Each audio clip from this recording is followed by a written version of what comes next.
Imagine a busy street corner in the middle of a bustling metropolis. Two people are walking toward an intersection. They collide. But what happens next defies every human instinct. The man doesn't flinch. He doesn't look back. He simply tramples her and keeps walking. It isn't an accident. It is a terrifying display of pure, unadulterated apathy. A crowd instantly swarms him. They corner him. They demand compensation. The man, whose name is Edward Hyde, doesn't panic. He walks into a nearby building and comes out with a check for £90 to pay off the girl's family. But here is the hook. Here is the puzzle piece that makes zero sense. The check isn't signed by this violent sociopath. It's signed by Dr. Henry Jekyll, one of the wealthiest, most respected, and most brilliant medical minds in the city. Why is a celebrated philanthropist funding the escapes of a brutal street thug? The answer to that question is a biological nightmare that will shatter everything you think you know about human nature. Meet Gabriel Utterson. He isn't a detective. He's a lawyer, a forensic auditor of people's lives. And right now, he is holding a document that terrifies him. It's Dr. Jekyll's last will and testament. The will dictates that if Dr. Jekyll dies, or even if he just disappears for more than 3 months, every single penny of his massive fortune and his entire estate goes to Edward Hyde. Let me put this in perspective. This isn't just a legal document.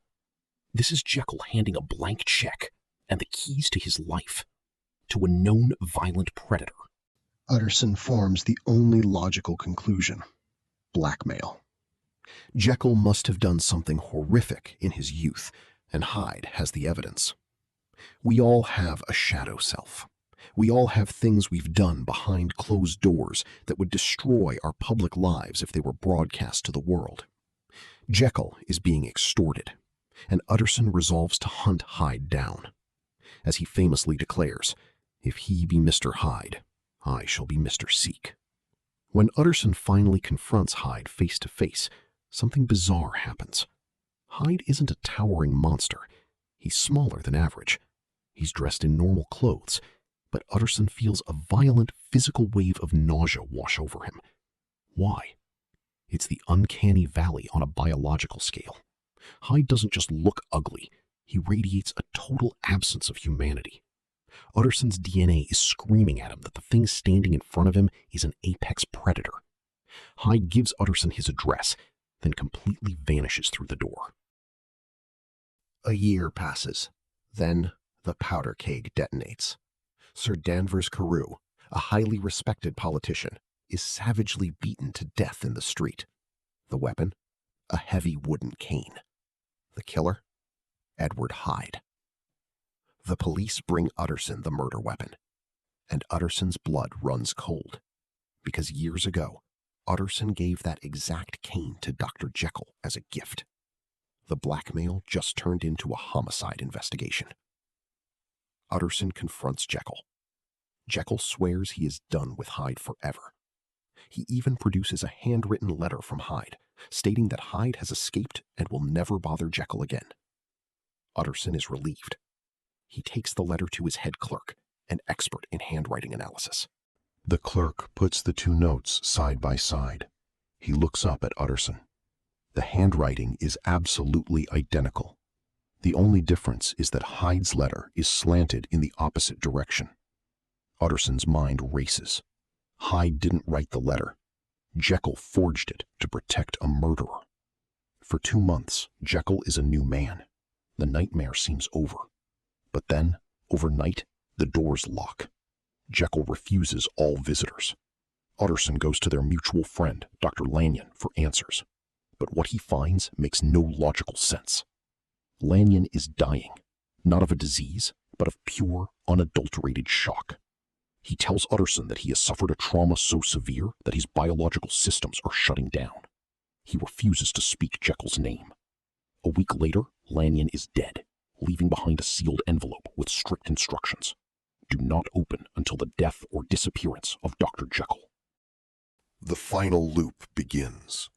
Jekyll's butler drags Utterson to the house. Jekyll has been locked in his laboratory for a week. He is slipping frantic notes under the door, begging the servants to go to every chemical wholesaler in London to find a specific, pure medical salt. But here is the terrifying part. When Utterson speaks through the door, the voice that answers him isn't Jekyll's. They break the door down, expecting a hostage situation. Instead, they find a dead body. Edward Hyde is lying on the floor, twitching in the final stages of cyanide poisoning. But look closer. Hyde is wearing clothes that are 3 sizes too big.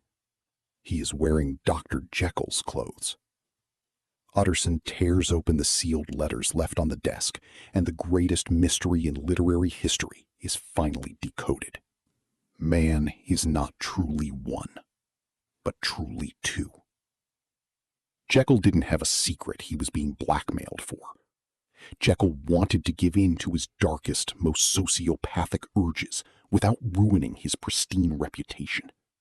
So he bioengineered a loophole. A chemical compound that physically separated his moral, civilized self from his primal, violent shadow. Edward Hyde wasn't a separate person. He was the physical embodiment of Jekyll's repressed darkness. But here is the brilliance of the trap. It wasn't magic. It was the ultimate metaphor for addiction. At first, Jekyll controlled it. He took the potion to escape. But soon, the shadow self grew stronger. The hiding became a hostile corporate takeover of Jekyll's biology.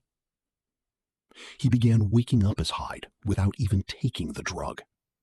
The tragedy isn't that the potion stopped working. The tragedy is why. The original batch of salt Jekyll used years ago had an unknown impurity in it. That random, accidental impurity was the actual catalyst for the transformation. When Jekyll ran out of the original batch, no pure chemical in the world could save him. He was permanently trapped in the body of a monster. Dr. Jekyll thought he could outsmart human nature. He thought he could put his darkness in a box, use it when he wanted, and walk away clean.